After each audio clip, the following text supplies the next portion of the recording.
I'm extremely delighted to be joined by Andy Pforzheimer for this episode, the founder of the critically acclaimed restaurant concepts of Barcelona Wine Bar and Bartaco.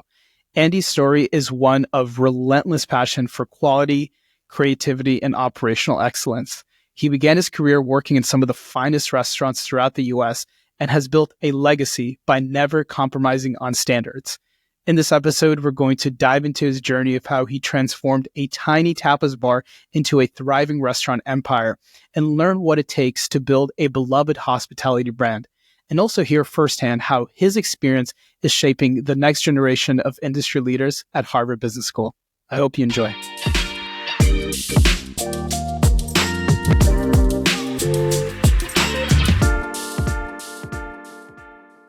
Andy, welcome to the show. How's it going? Great. Nice to be here. Awesome. Listen, I am so excited to have this conversation with you. I kind of stayed up all night just thinking about all the stuff I wanted to ask you.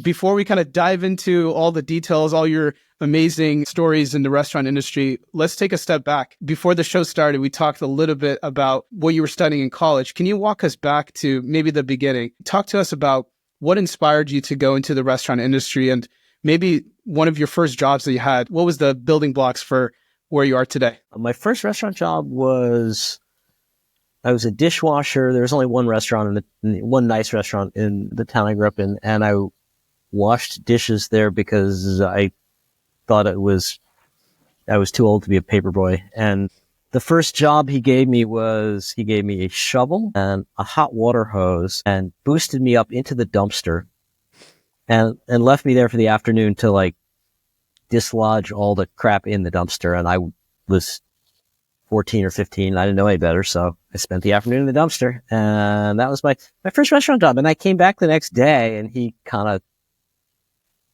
was surprised to see me the next day and put me in the dish pit. You showed up. I loved work. I still like working in dish pit. I mean, that was in high school. I was wrestling in high school, and you have to, I don't know if you know anything about wrestling, but you have to be very meticulous about what you eat. Well, yeah, you have to lose weight all the you time, have to lose right? weight, Always counting calories in order to make weight for something. And I would come home and my mother would be making whatever for dinner, and I would say, well, I can't eat that, and I need to have this. And she eventually said, you know what, this is what's for dinner. If you want something else, you make it. So I made all my own dinners through my junior and senior year of high school. And again, I really liked it. I got to college. It was the one thing I liked to do. Didn't really want to be in college, but there were a few things that I thought were fun. But I worked as a prep cook at a place called Paco's Tacos. I moved from prep cook to line cook, which basically meant you put things in the microwave. And we had a manager who was continually dropping acid and coming in the back and putting cockroaches in the microwave and then putting it to wait to make them explode. And not the best mentor, I'm assuming. Oh, yeah, he was an interesting guy. We used to put marshmallows in ketchup squeeze bottles and put them in the microwave, which is a lot of fun if you've never done that. Never done that. That was that was my cooking career, but I liked it. I liked doing that even when I didn't like being in school. And then I was on the humor magazine, the Lampoon at school. And they had a tradition of these black tie dinners where they would do crazy. People would dance on the tables and smash plates and wear tuxedos. And I volunteered to be the person who cooked those dinners. And I had an old copy of the New York Times cookbook, and I would cook for 70 people. I had no idea what I was doing. I had one other guy who helped me. And this was the most fun I had. Then I failed a class, and school was not happy with me. And I was okay, this is not, I want to cook. And I was in a restaurant in New Orleans on winter break with somebody. And I was explaining this to a chef who came out and wanted to know why a couple of teenagers were in his restaurant. And he said, well, you got to go to France. You have to learn how to cook in France. And I said, this pre-internet, pre-everything. So I don't know anybody in France. And so he gave me a name and an address. I wrote to the guy and I said, I want to come work for you. And I never heard back from him. And I told my parents I was going to leave school and go to France and learn how to cook, which completely freaked them out. This is 1980, and that was not what you did in 1980. And I came to an understanding with my parents that I would finish school. I would go to France, do this thing. I would come back and I would graduate. That's what they needed to hear. So that's what I did. I finished my sophomore year, went to France to go track this guy down. When I got to the restaurant, it was closed. Again, no internet, hadn't heard from anybody. I just showed up at this address in France. I bicycled there, and it turned out they were on their August vacation. So I hung around for a couple days in this little town till they came back. I went to the guy. I said, "Hey, I'm the guy who wrote you that letter." And he said, "Who the heck are you?" Said, yeah, no, he said, "I got the letter." He said, "I can't get, you can't work here." I was like, "You have no working papers. You're not allowed to work in France." And so I thought quickly and said, "Well, I have no money and nowhere to stay, and I came here to do this, and it's going to take me.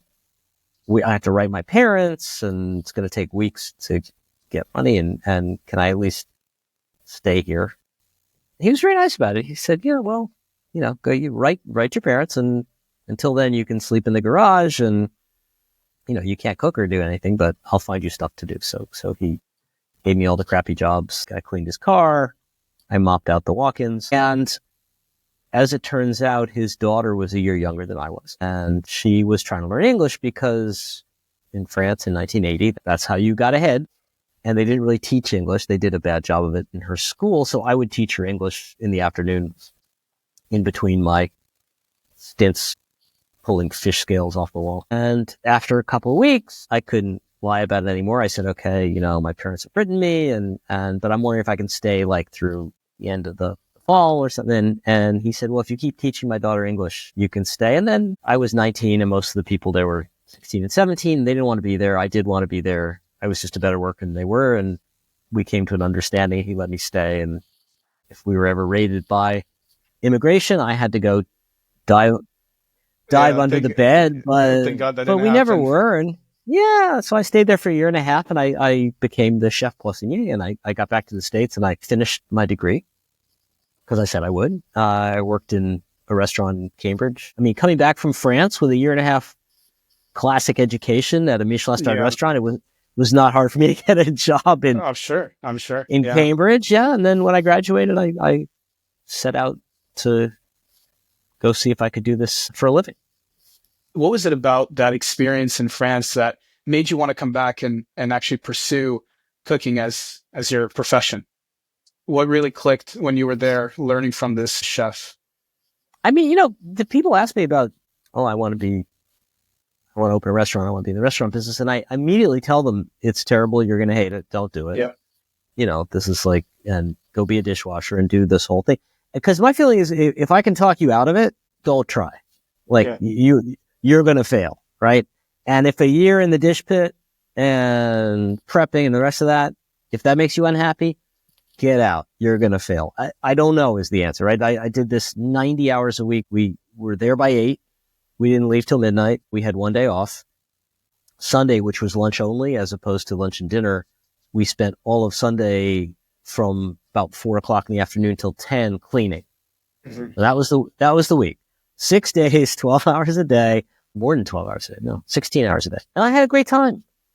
So you asked me, so there wasn't anything that wasn't necessarily something that made me say, I'm going to do this. It was more, there was nothing that made me say, I'm not going to do this. Yeah. I guess it weeds people out early on. Like you said. Yeah. So if you can't handle the grunt work, there is absolutely no way that you can make it all the way to eventually owning your own restaurant. So you came back to Cambridge, you started working in a real kitchen in the US. How long were you there for? And what made you decide to keep going? Well, I was in class, right? So I worked in this restaurant on Friday and Saturday nights and Sunday morning because otherwise I had class. I was 20 hours a week or so, in addition to actually finishing school. And as we talked about, I was taking intensive Russian course. I had real course load. But I looked forward, I would go to class all week, but I really looked forward to putting on my whites and making salads and pastas on Friday and Saturday night. And then after, of course, I was a college student, so the world didn't start for me until 9 at night anyway. So I would get off work at 10 or 11 and I would have, especially Saturday, they'd give me any leftover filet or stuff like that. And I would just go straight to somebody's party with steaks in my hand. No, it's a great life. I'm sure. I'm sure you were definitely the popular one. And what happened there? What happened from there? Where'd you go after that first job? So in 1984, when this was, there was no such thing as, again, no internet, no clue what was going on in the world. There was no food TV. There was no, chefs for grunts. The only people writing about chefs at all were Craig Claiborne in the New York Times, and he had sort of 3 or 4 that he followed. So it was kind of fun to, I'd never met any of them, but I could read about what other people were doing in food. But John Mariani would travel the country. This was very unusual. Again, nobody cared about restaurants. Nobody cared about chefs. Nobody cared about food. But John Mariani would travel the country, and he would write an article once a year for Playboy on the 25 best restaurants in the United States. It was the only thing like it. There was a gag guide. Nothing. There was nothing. But I clipped this article, and I took the top 5, and I said, okay, I'm going to go get a job in one of these. 3 of them were French, and one was in New York, so I went straight there to Lutèce, and Andre Soltner laughed at me.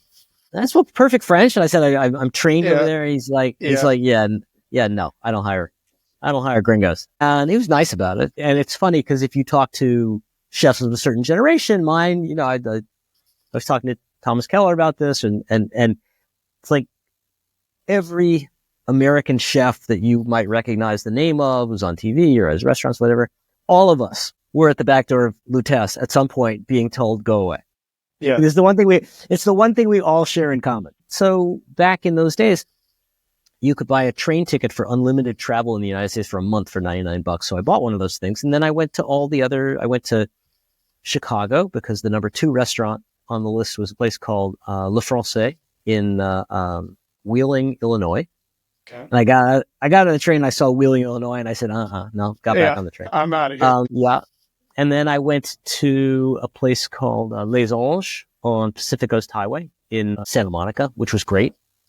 I talked to the owner. He offered me a job in like 3 minutes. I said, okay, well, I got to keep doing you got to shop around a little bit more. For. This is too easy. So I went to the number 4 place, which was a restaurant called Santa Fe Bar and Grill. It was the only non-French restaurant on the list. It's called the Santa Fe Bar and Grill, and it was run by this guy named Jeremiah Tower, and he was doing this incredible food. Mariani was all over it. And I got to Santa Fe Bar and Grill, and they said, oh, no, Jeremiah's not here. He's at the new restaurant, Stars. That's in San Francisco. No so it's in San Francisco. I was in Berkeley, right. and Yep. Santa Fe Bar and Grill was in Berkeley, and then Stars in That's San right. Francisco. So I got on the BART, and I went from Berkeley to Santa. I had no idea my way around, but I figured out how to find it. And I walked in the door, and they said, "Oh, he's not here. He's at Santa Fe Bar and Grill," which I found out later was what they did just to make people go away.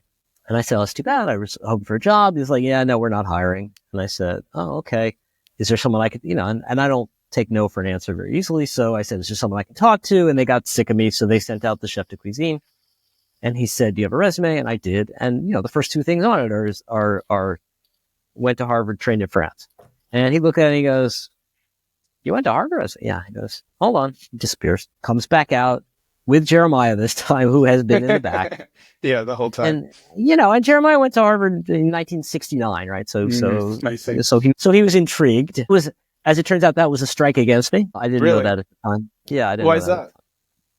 Because he just didn't, he had an okay experience at Harvard and didn't think it was going to produce any chefs who work hard. Yeah. Which, and there's some legitimacy to that. But he was intrigued by the French part. So we talked about France for a while, and then he said, it was like a Tuesday or something like that. He said, "Can you start Thursday? And I said, "Sure, of course I can start Thursday." Now remember, I'm all the way across the country, halfway through a train trip. He's asking if I can start a job full time. Yeah. I said, "Sure. Yeah, of course." I didn't ask what it paid. I said, "Okay." And so I left. I said, "Thank you." And I went straight from there to the airport, where you could get a $99 ticket on People Express, I think. You had to go out of Oakland. Flew home, put all my stuff in a bag, because I didn't, I didn't have my real stuff with me. Put it in a bag, went back to the airport, got another $99 ticket, flew back out, had nowhere to stay. I had met a guy on a train who had said, "If you're in San Francisco, you should come visit." So I called him, and he said, "Yeah, I guess you can sleep on the couch." So that's what I did. So I was back by Thursday morning, and I showed up at 1:00 and went to work. Well, and it seems like early on in any chef's career, it's just pounding doors, putting Oh yeah. yourself out there and being comfortable with taking the rejection. And what I liked a lot about your Well, story is why would anybody? Yeah, why would anybody hire somebody with no experience? I mean, you got to what are they talk looking your way in. for? What are they looking for? So you didn't actually train to be a chef, right? You went to go work while you were in school and you got hands-on experience. For someone like Jeremiah, what is he typically looking for when he's hiring, someone starting out? Is it something on their resume, or is it just a likability factor? He just liked your tenacity and you were able to win him over. What are they looking for? Well, I think it's a lowest common denominator business, right? I mean, the people who work in your kitchen sometimes you get lucky and they're smart and hardworking, but 90% of the time you come in one day and where's the guy who's supposed to work the grill? Oh, he's in jail. I mean, that's normal, right? So I probably wasn't going to be in jail. I survived a year and a half in France, which means, I mean, he knew what that meant. You work your ass off. That's not something that everybody who walks in the back door of a restaurant in San Francisco, especially California, which is famous for a work ethic that is only okay. As it turns out, I worked in California for 3.5 years in restaurants.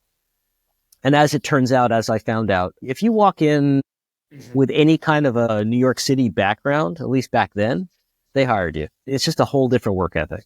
Yeah. And Jeremiah didn't need anybody to come up with new dishes or make sauces for him. He needed somebody who was going to show up every day and do exactly what he said until he said stop. That's what he was hiring for.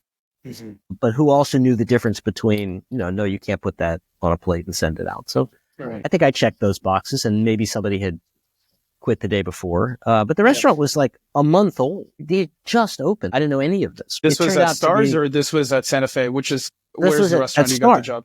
At Stars. This was at Stars. And he had taken his whole team with him from Santa Fe, to get Stars open, right?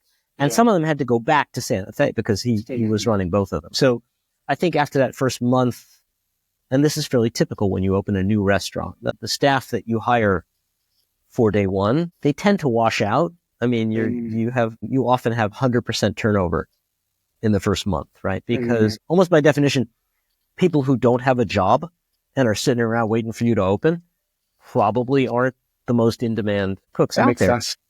Yeah, and so he had an opening, and I walked in at the right time and felt lucky. And what did you learn with Jeremiah? Everything. This was like the first, you're working for an acclaimed chef. I'm sure you learned a ton about standards, about putting out good food. What were some of the highlights from that experience? That's what you learn. I worked for Jeremiah, I worked for Ann Rosenzweig, I worked for Martha Stewart. And this is what you learn from all of them is that's not okay. Right? It's like, yeah, but we have 15 plates to put out and 15 more behind that. And the stove broke, and it's like, doesn't matter. That's not okay. This is what great people, this is what they have in common. Like, I have a vision in my head. If it isn't that vision, don't do it. Right? And that's a hard lesson to learn. I mean, and you could certainly argue that I never learned it to the extent that these people lived it, right? I wish I had that level of intolerance, but to have that level of intolerance, you also have other stuff going on in your life, which doesn't make you as happy as you could be. So it's a trade-off. But with Jeremiah, I remember vividly, he was manic about the salads because he would get them from these farms in Marin, and they were beautiful, and came right. He wouldn't buy anything premixed. You'd have to get the heads and you'd trim them and all the bad leaves off. And he went crazy. If he saw bad, like a wilted leaf. Yeah. Like the slimy leaves that sometimes are in there. Yeah. Make him nuts. And the first time I was on the Garde Manger and I put a beautiful salad together, and there's one of those in there, and I might not have seen it. It's possible. Or I might have seen it and gone, man, I got to make a lot of salads. And I lost track of where it's in there somewhere, but I don't know where, right? Normal pump out food stuff. And Jeremiah came along, and sure enough, he's looking at a whole 20 plates, and boom, right there. There's that leaf. There's that leaf. And he just reaches into the salad. He has very long fingers, and he pulls out this slimy leaf, and he holds it right up to my mouth, just like that, like touching my lips. And he says, "This is for you." And I'm like, ha, ha, ha, yeah, sure. And he goes, no, eat it. And I wasn't quite sure what to do. And he said, eat it. And I stared at him, and he said, you wanted someone else to eat this, right? And I was like, yeah, I guess so. And I opened my mouth and I ate it. And of course, if you've ever eaten a slimy lettuce leaf, it's not nice, right? And so I ate it, and he looked at me and he walked away, didn't say anything. But man, You want to learn a lesson about picking Yeah. through salad? Yeah, Oh, sure. that was old That's school. fun. Yeah. So I love that. that's what working for Jeremiah was like. And I'm sure it's a culmination of, I mean, you learn all these little things that eventually you take on to your own business, right? You open up, we can talk about all the different restaurants you've opened throughout your career, but you pick up those lessons working for the best of the best, right? And Yeah. oftentimes from speaking with restaurant owners, I see that those lessons are learned the hard way, right? You're put into that situation where you're confronted with, maybe it was in your part in that moment, it was an oversight. You didn't see that piece of lettuce, or maybe you did see it. You deliberately thought that it was okay because amongst, the sea of all these lettuce heads, one little mistake doesn't really mean a lot. But for someone like Jeremiah, that's everything, right? It's one bad customer experience Yeah, I can mean, completely ruin his image. So right. So when I was running 20 restaurants or 30 restaurants at a time, you have to break these things down into sort of teaching mantras because you end up saying the same thing over and over and over again. But we had a few at Barcelona and Bartaco, and one of them was what you tolerate becomes your standard. I love that. I have 100 I heard things you say that. Yeah, I love that. Yeah, right. It's like but that's not a cooking thing. That's an everything thing. That's right. Right. If you run a busy operation and there's something going on and it's not the way it's supposed to be, and you go, I'm too busy, I can't deal with it. Guess what? That's the new standard. That's right. Because That's right. everyone saw you look away. That's right. So they all know, well, but that's okay, right? And that stuff kills you. That's right. The other thing that I found myself doing all the time as a multi-unit owner was I would say to somebody, okay, I'm curious now, Daniel, like I just saw what you did. So there's one of two things going on. One, even though we have manuals and we've had this conversation 100 times, you didn't know you weren't supposed to do that. So that's option A. Option B, you knew you weren't supposed to do it, but you disagree. So you're just not going to do it. That's option B, right? And option C, you knew you weren't supposed to do it. You agree that you're not supposed to do it, but you did it anyway. So it's one of those three things. And what I'd love to know is which one is it? And anybody who's worked for me has heard this conversation, right? And of course, everybody's answer is, well, it's none of those. It's actually, no, it is one of, I guarantee it is one of those. I want to know which one. Right. Would you appreciate if someone knows that something is a rule, but deliberately doesn't do it and then challenges you on that rule because they believe that rule is either flawed or can be improved upon? What would you say to someone like that is questioning the status quo? I'm sure you've dealt with hundreds of those types of people. Sure. I mean, if you're smart and you're hearing this question for the first time, you're going for number two, because number two at least has there's a little bit of wiggle room number two, but number two, the answer is, well, the way to handle that is you ask me, why do we do this? Or you tell me I don't want to do this, right? We had this conversation before you just go ahead and wing it, right? Like it's not really okay. It's better than the other two. But even so, Daniel, surely you knew that since this is a rule and it's in the manual and we talked about it yesterday, if you said, well, I'm just not going to do that, you probably should have said something to me, right? Shouldn't we have had this conversation? That would be the response. We're going to take a bit of a fast track here. Knowing your story, I know you've worked at many different restaurants and we can double tap into all of those, but I think it would be a very long episode. Let's go into around, what was it, 1996, 1995, when you were starting Barcelona Wine Bar. Tell us about that story. You were working with Sasha, and how did you guys meet? And what was that pivotal moment that made you guys decide to open up a restaurant together? So Sasha was not a restaurant guy. He was a professional tennis player. Oh, wow. But he came from an Argentine family, and he loved to cook, and he loved to eat, and he loved to entertain. It was like, he would have 20 people over his house, and he made amazing food. He's a really good cook. And more importantly than being a really good cook, he's a really good eater. He just had a phenomenal palate. Not only I like this, I don't like this, but I like this because, and I don't like this because. Right? He was really good at it.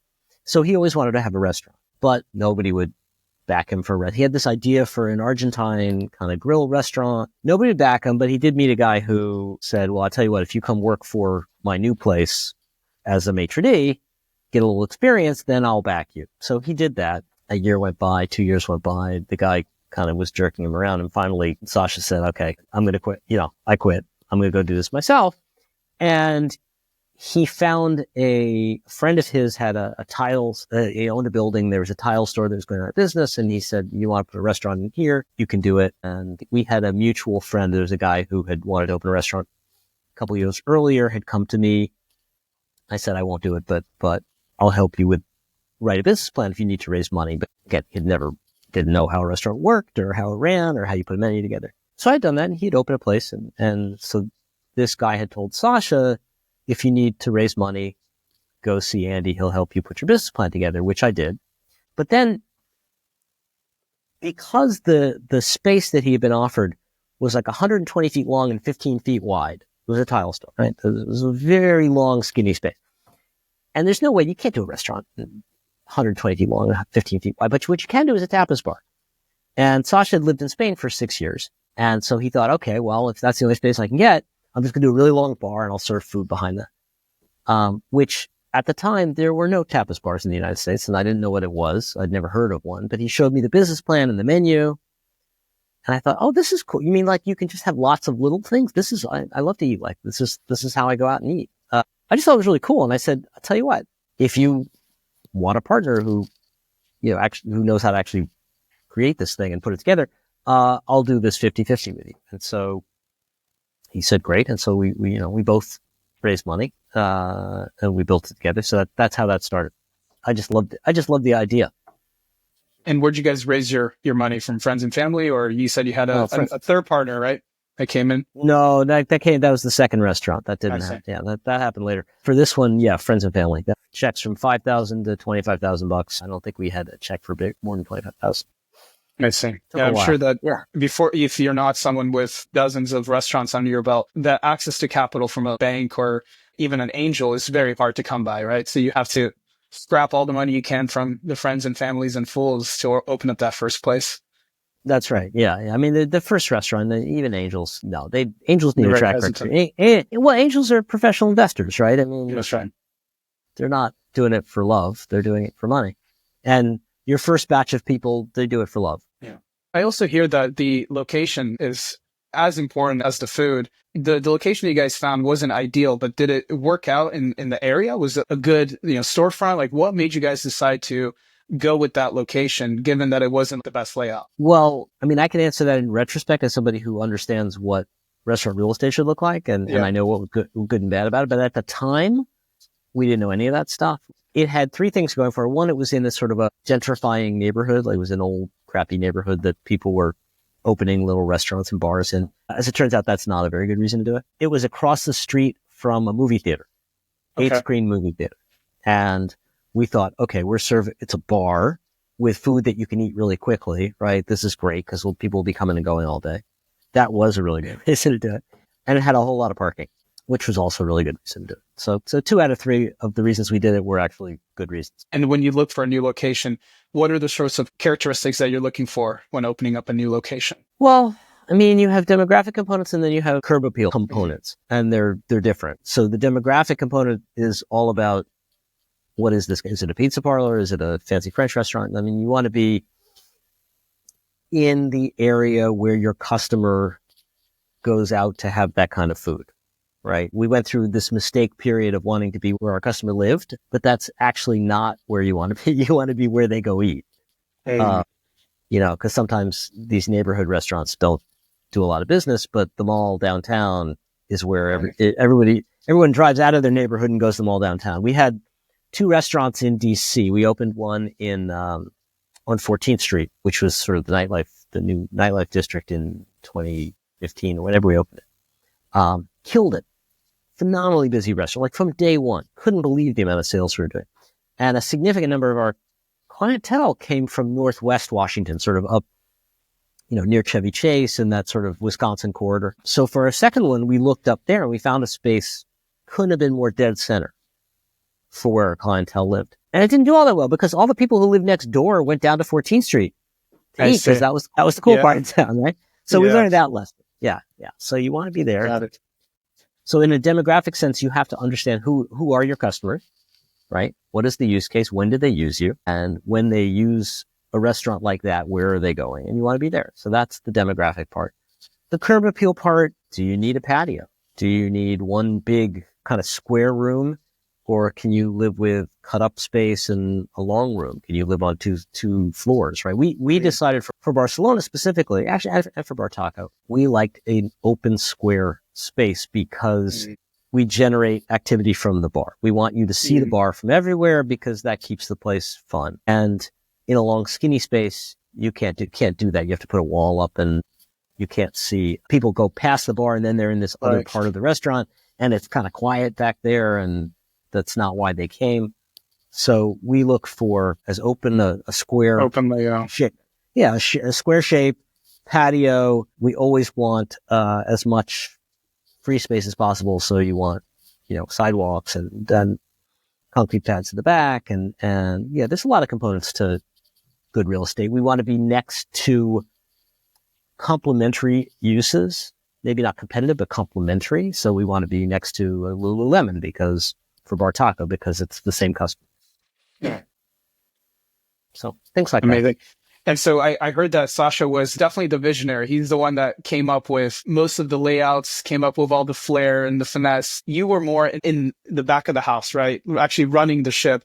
Could you tell us a little bit about how you guys has delegated, how you separated your roles, and what were you in charge of and what was Sasha in charge of? What were like the early days of building that first restaurant? Well, in the early days, we both thought we were in charge of everything. So we fought all the time, but eventually we sort of came to an agreement on this one. And he was the creative, right? Okay. And I was operations. And operations was everything from finance to menu. So we had these very clear delineations, but there were always these overlap places, right? And that's where we fought. We didn't fight in the other parts because I would say, I really think I don't like this color. And he would say, I do like this color and this is my call. And I would say, okay, you're right. I don't agree with you, but this is 100% your call. And vice versa. He would say, I don't think we should buy chicken from this guy. And I would say, yeah, well, I disagree with you and I get to make the decision, right? So those were easy. The hard ones were the overlaps, and the overlaps tended to be in two places. One is the menu. Okay. Right? I have very strong opinions about menu since I have to cook it. He has very strong opinions about menu since he had the taste buds. And I learned to work around that. I learned to trust him. When he said, this dish is good, you should do this, this, this, I would say, okay, stop. You get to say this dish isn't good. You don't get to say, here's how to fix it, because that's not yours. But I'll defer to you on this isn't good. Let me go make another one. See if you like that one better. You can give me suggestions, but you can't tell me anything about the making of it, right? Right. So we would kind of finesse it like that. And the other one is the layout of the restaurant. So when you design a restaurant, you have two different things. You have sort of a top-down view. Picture a blueprint, maybe with circles for tables and things like that, as a top-down view. And then you have an elevation view, which is now you're looking at what's on the walls, what's on the ceiling. And I had to sign off on the layout view, on the top-down view. I didn't have any say at all on the elevations. Yeah, the decor and everything on the walls. Yeah, I mean, yeah. But I had a lot of say on the seats. We used to fight about chairs. Mm-hmm. He liked these really cool Eames chairs and, Bauhaus chairs. And I was like, I don't care what they are as long as they aren't more than 17 inches wide, because I can't get 6 people at a 42-inch round if they're more than 17 inches wide. Or I don't want the bathroom back there because people have to walk through here to get there. Right. Right. He would say, well, if you put the bathroom over there, then I can see it from over here. Right. So we would have, I'm looking top down. He's looking sideways. Yeah. And I'm sure for that first location, such a tiny, skinny, low square footage space, it was very tough to have that freedom to decide where everything goes. But for the next few restaurants, what did they look like? Did you guys go for a much bigger space for your second and third? Or did you also, given the fact that you were still growing, constrained by capital and constrained by choice? It was constrained by capital. I mean, everything was second gen. We took over restaurants, right? Which always cost much more than you think it was going to, but we had very defined budgets. I mean, we only had as much money as there was in the bank. Then I would go get a loan if I possibly could and put those two things together. That's all the money you have. I mean, the curse of being much bigger is you have a budget, but then you blow it by $1 million and because you can, right? And there's always something you want to do. But in those first few, we couldn't do that. The first one where we had a really blank canvas that wasn't an existing restaurant was New Haven. And we hired an architect, which we'd never done before. And Sasha and the architect fought like cats and dogs. But it was beautiful. I mean, came out beautifully. It cost us much more than we thought we were going to spend, but it also made more. Mm-hmm. So it worked out. But the New Haven was our 4th or 5th restaurant.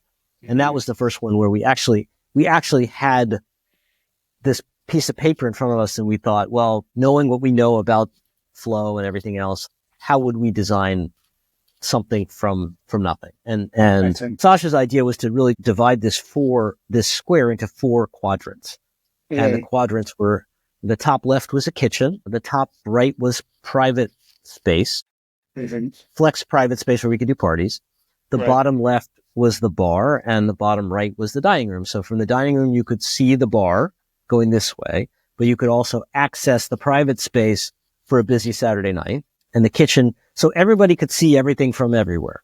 And there was actually a spot sort of towards the center of the square where we put the host stand, because but that way the host didn't have to keep leaving.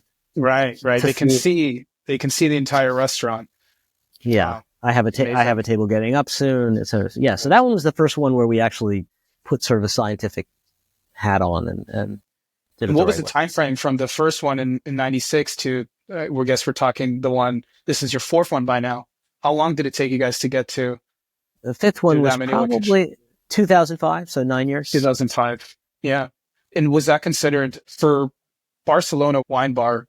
I would assume it's not like opening up a fast casual restaurant, right? There's a lot that goes into it, and you have to scale slowly. What would you consider that the pace of opening up restaurants conservative and slow, or would you guys going like hockey stick, going quickly for that type of fine dining establishment? Well, I mean, doing one every 2 years and then one every 1 year, it was really just about money and talent. It's always only about money and talent, right? I mean, I spend my life now mentoring people who grow too fast. That's all they ever do. Sometimes you find out how fast you can grow by growing too fast. It's not always the end of the world, but I'm a firm advocate in sort of almost a wave theory of doing this. It's like you have a growth year and then you have a stability year. I see. You don't want to put 2 or 3 growth years in a row together, because you outstrip your talent really fast, and then you start doing a bad job, and then it takes 2 years. Like from the time you look at a location and say, "Ooh, I like that," to the day you open the door, 2 years, sometimes 3, right? So you can get in a lot of trouble saying, I want to open 8 restaurants, right? Because 2 years from now, when they start opening one after the other, you may or may not be ready for it. Mm-hmm. Yeah, I see. Okay, so when did you know you were ready to expand really quickly? I don't ever think thought we were ready for it. We just, we were on a private equity timetable. I see. And I say that like it's them telling us what to do. Private equity, in my experience, never told me what to do. Never. Not once. But what they do is say, okay, let's put a plan together. Let's decide together where we want to be 3 years, 5 years. What's the goal? How are we going to get there? You put a plan together with them, and then now it's your plan. And it's like, oh, I guess we got to open 5 restaurants next year, and I've only got 2 signed leases. I better kiss my wife goodbye and get on a plane and not come back until, right? So it just, it happens organically, but at the same time, if you take PE money, you're on a timetable and you create this plan that, for the first time in my life anyway, up until I was 50, I was like, yeah, let's not, you know what? I'm tired. I want to play more golf. Let's not open any restaurants next year. Who's going to say otherwise? Well, then you get in this situation where it's like, you know what? Our GM team sucks. We're not ready for this. I'm seeing bad Yelp comments for the first time. And yet, like, I got these 2 things are almost into construction. So yeah, better find, yeah. Got it. And you guys opened Bartaco in, was it 06, 05? Oh, no, 2010. 2010. End of 2010. What was the idea behind opening up Bartaco? When I think of, I've been to one Bartaco, and when I contrast it to Barcelona, it's much more of I wouldn't even call it fast casual. It's a sit-down place. It's definitely on the lower price point, but it still has that finesse, still has that, I would say, high-quality feel. What was the intention behind starting that concept? The high-quality feel and the finesse just comes from that's what we do. That's right. I mean, if you do schlocky things, they're all going to be schlocky things. If you do high-end, you do high. I mean, I couldn't do a crappy fried chicken place if you paid me. I wouldn't but I You're wouldn't want not to in do that it. business. So Yeah, that's right. I'm not in that business, right? Exactly. It's not my DNA. Couldn't do it. Right. But Bartaco was born as a taco truck. Sasha wanted to do a taco truck because we used to eat at the taco trucks in New Haven on I-95 going up and down. We were looking at a location in the casinos, and we would drive up and down. It's about a 2-hour drive, and we would stop and have lunch or dinner in these taco trucks. And we wanted to do one. And that morphed to having sort of this taco stand in downtown Stamford. And he kept coming to me like, with these cool ideas for taco stands. And I kept saying, go ahead, knock yourself out. I'm not doing it. I got my hands full doing this. And then we had a restaurant in Greenwich with a very obnoxious landlord, and the lease was coming up, and we didn't really have a good provision. He was going to jack the lease a lot. I thought, I don't want to be over a barrel on this. So I started looking for other locations so I could tell him, look, we're not paying this. We're out. And I found this location. Somebody told me about this lobster roll place on the water in Portchester. So I went and looked at it, and it was great. I loved it. The owner, his sister wanted to be in the restaurant business. He hated it. We kind of came to a deal on it. And then his sister decided, no, she didn't want to sell. So I had to go back and negotiate with my Greenwich landlord, and we came up with an okay deal. It wasn't great. But I loved the site, and I told the guy, if you ever want to sell, let me know. And about 6 months after I signed the Greenwich lease, he calls me and he says, okay, I'm done. My sister's done. We're out of here. And I was like, well, shit, I just, I can't put a Barcelona there. It's 2 miles from the other Barcelona. So I saw Sasha and I said, okay, if you want to do that stupid taco idea, I've got this site. It's on the water. Like, we're not going to go broke, right? Because you'll make something beautiful on the water, and everyone makes money on the water. So that's where Bartaco came from. And the original idea was it was going to be taco truck stuff. The original menu had tripe on it. It had, a lot of sausages, and it was for the drunk kids coming out of the clubs in Portchester at 9:00 at night. It was a very sloppy filling menu, and churros and all the stuff you'd find on a taco truck. Yeah. So that's what we opened, but the food was good, and we had some like weird Asian influences because Roy Choi was doing videos, and we just thought that'd be kind of cool. And within a month, it was just filled with all these like women from Greenwich who'd pull up in Range Rovers, and we had no idea. We had no idea. Lines out the door, very high end clientele.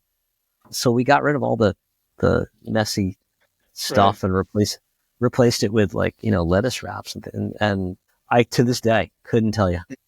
So you listened to the clientele, right? As soon as you saw that these are the people that are eating at this establishment, you kind of pivoted the menu, pivoted the approach. I am not in business to tell my customers what they should want. No. I think. Yeah. I'll make a suggestion. They'll respond. They appreciate the suggestion. Sometimes they'll take it. Sometimes they won't. And how has Bartaco evolved over the years? Well, we had a COO at the time, and he had 2 small kids, 3 and 5 years old, and he loved Bartaco because his kids loved Bartaco. And we basically, over time, we made him a co-founder right at the beginning because he was so good and he had done so much for Barcelona. And we eventually kind of left it in his hands, and he torqued the menu towards families much more than I think we would have. And that was a big step in terms of its evolution. It became healthy. It's very healthy food. And it turned out this was odd. Like, somebody called us one day and said, I have a gluten allergy. Is there anything I can eat on your menu? And it was me. I was going through the menu with them and going, well, you can have this, and you can have this, and you can have this. And you can. So I was like, and there were like 4 things on the whole menu that I wasn't sure if they could have. And I called the chef, and he said, yeah, no, you can have this one and this one. He goes, but we can make this one and this one with rice flour. So in the end, there were only 2 things that you couldn't eat. So we said, well, what the hell? Let's not waste this. And we put it on these gluten-free websites. And, it's a great opportunity. Absolutely. Yeah. And then at what point did you decide, or did you know that it was a good idea to sell, to exit the business? It came to us. We just got offered a crazy offer to buy the whole company, and I didn't particularly want to sell. My partner didn't want to sell, but we had a private equity partner now for 7 years, and that is why they did it. And we thought, well, let's tell them no and give them an even higher price. So we did, and they said yes. And then I didn't like the guy we were selling it to, and I said to my PE partners, can we get the same price from someone else? And they actually hired a banker who went around and came back and said, nah, no way. Too good to be true. Yeah. So we took it, and I was unemployed at 57. Oh well, there's a lot worse things in the world. Amazing. We're running close on time here, but last thing I wanted to ask you, I saw that you're teaching, you're back at Harvard now teaching students. When did you decide to do that? And what are the types of topics and discussions that you have in the classroom? What are you teaching? Well, I'm teaching a course called Challenges and Opportunities in the Restaurant Industry, which is unique at Harvard Business School in that it's the only course devoted to a single industry. It used to be the way that school was taught, but it isn't anymore. And it was started about 8 years ago by a woman named Lena Goldberg and a very accomplished lifetime restaurateur named Michael Kaufman. And Michael called me when he started the course and asked to write a case about Bartaco and about what we had been through and the decision to take private equity money. So I said, sure.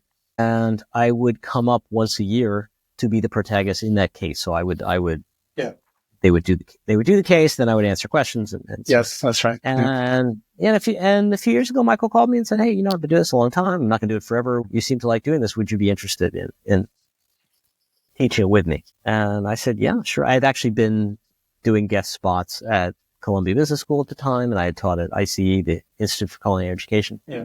And I said, sure. So I came up, and then the next year and this year full time, I'm talking to you from HBS right now. We just finished a case today on a chain of coffee places in Boston that got unionized in 2021. And so what was involved in that. And then last week we had Thomas Keller came in and talked about the economic future of fine dining.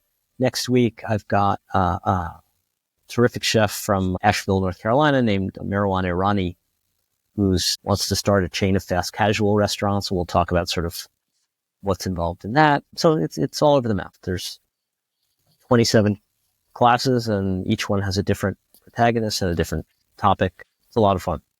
And what do you try to teach your students from this course? I'm assuming, so this is an HBS, so everyone here is getting their MBA. Is the first lesson you teach them, don't open up a restaurant? Or what are the sorts of... We work that in there somewhere. Yeah. I would say most of them are not. Yeah. Most of them are not planning on opening their own restaurants, but some are. Right. Some are. Right. Yeah. Some of them I'm are sure some of them will be good executives one day, maybe working for restaurant groups. Some are pure voyeurs. They just like eating. Many of them have friends or relatives or sometimes parents, who are in the business and want to be, want to be useful, want to be helpful, want to learn something. So that's kind of interesting. And then some of them actually actively want to be investors, or, work for PE, work for consulting companies and in this field. So it's a mix. Excellent. Andy, this has been amazing. Thank you so much for joining the show. It's been an absolute pleasure. I'm sure my audience has learned a ton. Okay. Well, thank you for having me. Thank you. Take care. All right. Bye. Daniel, bye.